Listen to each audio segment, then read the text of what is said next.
Grâce à cette ENT, vous pourrez voir quels sont les devoirs que votre enfant a à faire à la maison et vous pourrez aussi consulter ce qui a été fait pendant l'heure de cours, par exemple si votre enfant a été absent. Pour cela, vous allez cliquer dans Cahier de texte. Une fois dans Cahier de texte, vous avez Emploi du temps. Vous voyez donc l'emploi du temps de votre enfant. Si vous cliquez par exemple sur ce cours de mathématiques, vous cliquez sur Consulter la séance.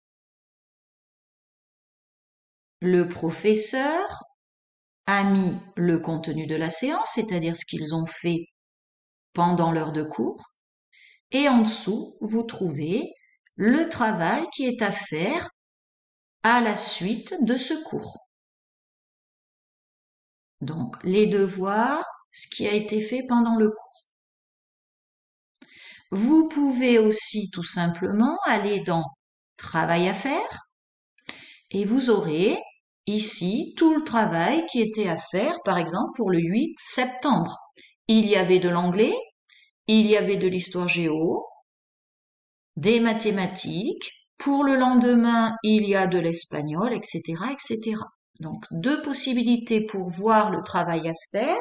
Soit je vais directement dans Travail à faire, soit je vais dans l'emploi du temps et quand je clique sur une séance, je peux voir le travail qui est à faire.